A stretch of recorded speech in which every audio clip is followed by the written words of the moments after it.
They've spent 30, 40, sometimes 50 years together. She once memorized his voice. Now, she flinches at the sound of his breathing. She lies awake, asking herself, when did I stop loving him? Why does he feel like a stranger in the bed we've shared for decades? No fights, no betrayal, just a quiet, aching distance. And it's happening to more women than you think. If you're over 60, and you feel like the man beside you isn't the same man you married, or worse, that you're no longer the woman who once loved him, you are not crazy, and you are certainly not alone.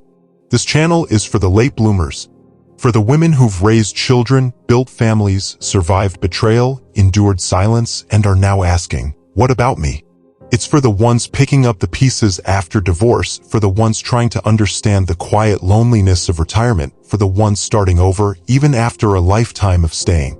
Today, we're going to talk honestly about why so many elderly women begin to resent their husbands after 60. And more importantly, how that love, though bruised and buried, can still be brought back to life. Point number 1, unmet emotional needs. Have you ever sat across from someone you've known for decades and still felt completely invisible? It's a strange kind of loneliness, isn't it? The kind that doesn't come from being alone, but from not being seen. Not really. A lot of women over 60 feel this exact ache. And they rarely talk about it. After years of marriage, life tends to shift into autopilot. You go through routines. You manage a household. You survive challenges together. But somewhere in between, the emotional connection starts to fade. Not overnight. Quietly. Slowly. Like wallpaper peeling in a forgotten room. He doesn't ask how she's really doing anymore.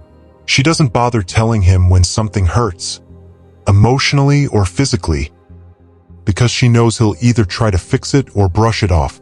So she stops opening up. And that silence? It grows roots. I spoke to a woman recently, anonymous of course. She said he buys me things. He takes care of the house. But he hasn't looked at me in years. Not the way he used to. It's like I'm just furniture now. That's emotional neglect. It's not loud.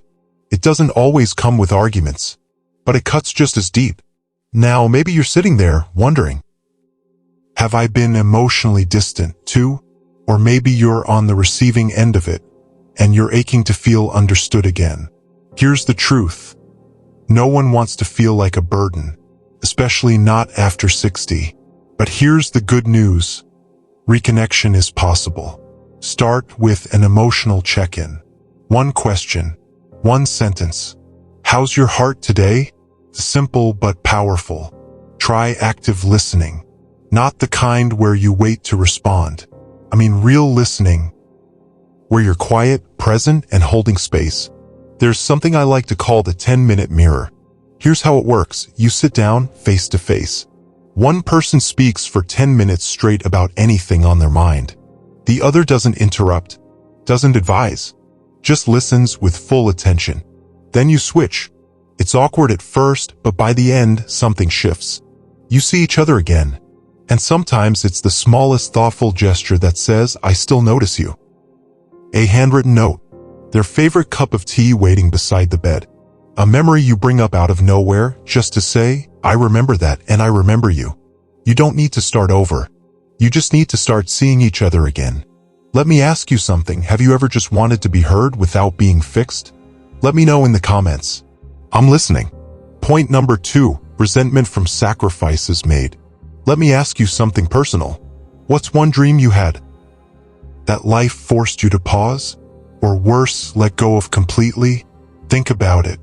Go back 20, 30, even 40 years. Was it a career? A book you never wrote? A trip you never took? A version of yourself you slowly buried to keep everyone else standing? It's okay if it's hard to admit. You're not alone. You see, many women in long marriages carry quiet sacrifices like shadows. They don't complain. They don't announce it. They just do what needs to be done. They put their families first, their husbands first, sometimes even their husbands' dreams first. And over time, they start to vanish in their own lives. I once heard a woman say, I didn't choose to give up my art. I just stopped painting one day because the baby cried and I never picked up the brush again. Now imagine living decades like that. Those small sacrifices? They pile up, and eventually they turn into resentment. Not because she doesn't love him, but because no one ever asked her, what did you have to let go of to make this life work? If you're watching this as a partner, ask her, genuinely. Say, tell me one thing you regret giving up. And just listen. Don't defend. Don't explain. Just let her speak it out loud. She may not have ever said it before. It's called the tell me one thing you regret practice. It's simple. It's powerful. And for many couples, it's the first real conversation they've had in years. Now, if you're the one holding resentment, have you ever opened that locked drawer of dreams? The one you closed for the sake of everyone else? You still can. You deserve to. Start small. Talk about it. Even better, turn it into something you can now share. Maybe you used to love dancing, go take a beginner class together. Maybe you dreamed of writing, invite him into that world. You're never too old to bring a part of yourself back to life. And if you're the partner trying to love her better, understand this, she's not angry at you. She's grieving the parts of herself that never had a chance. What she needs from you now is compassion. Not guilt, not defensiveness, just understanding. So, back to my earlier question, what's one dream you had that life forced you to pause or let go of? Share it in the comments. Let someone else see it. Maybe even say it out loud for the first time. Because when we speak our regrets, we start reclaiming the pieces we thought were gone forever. Point number 3, post-retirement identity clash. You ever hear someone say, "Oh, I can't wait for retirement. We'll finally have all this time together," and then it happens, and suddenly you're both home, every single day. She's making coffee. He's clanging around in the kitchen. The TV's too loud. The house feels smaller than it used to, and no one really talks about this part, do they?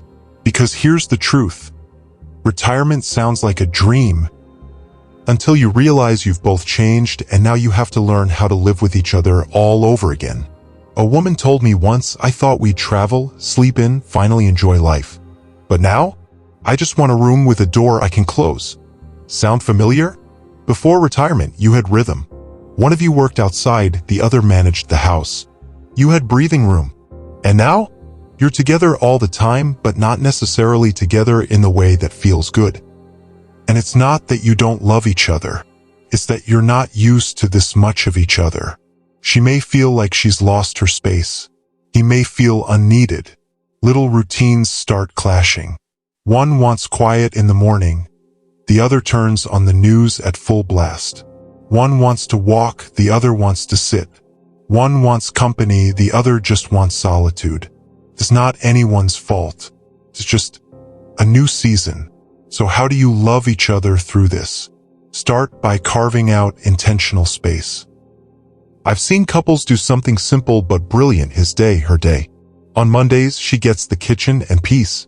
On Tuesdays, he gets the TV, the living room, whatever makes him happy.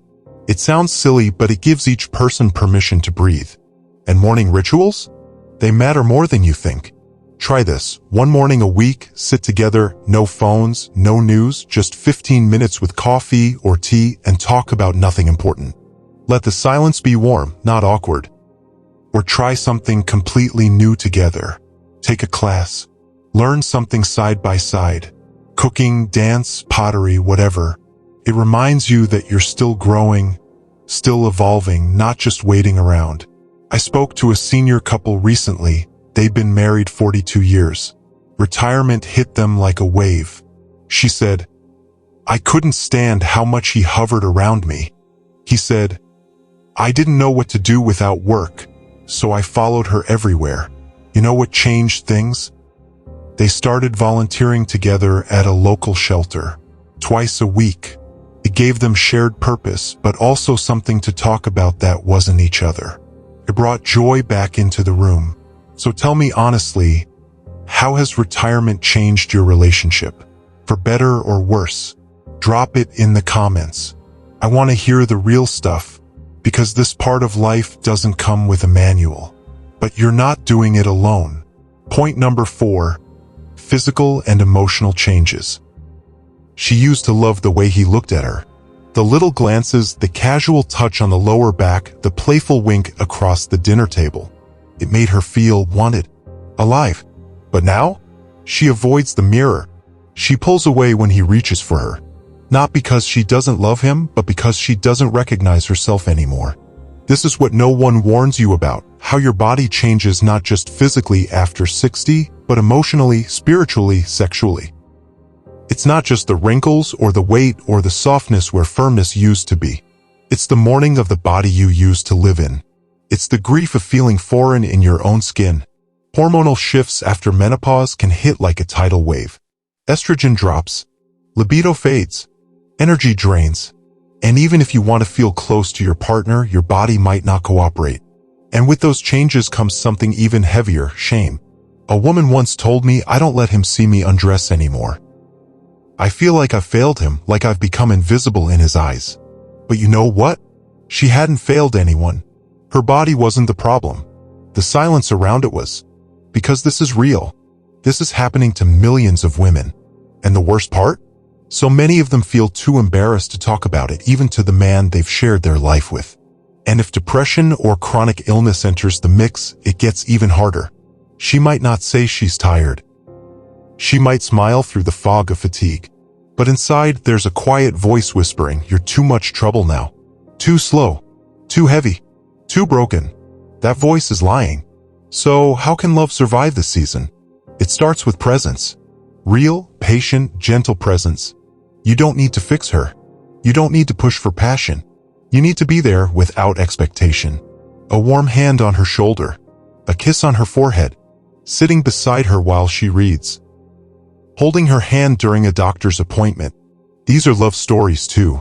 Get curious about what her body is going through. Ask her how she's feeling, not just physically, but emotionally. Go with her to appointments.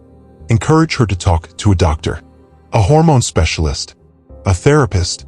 Let her know that it's okay to seek help. It doesn't make her weak, it makes her brave. And if you're the one struggling with these changes, I want you to hear this. You are still worthy of touch, of softness, of closeness. You are still desirable, not because of how you look, but because of who you are. You are not past your prime. You are entering a new one. Now's the time to discover new love languages. Maybe physical intimacy looks different now. Maybe emotional intimacy takes the lead. Maybe "I want you" now sounds like "let's take a walk" or "let's lie here." No words, just warmth. If you're a partner, don't stop showing up. Don't stop noticing.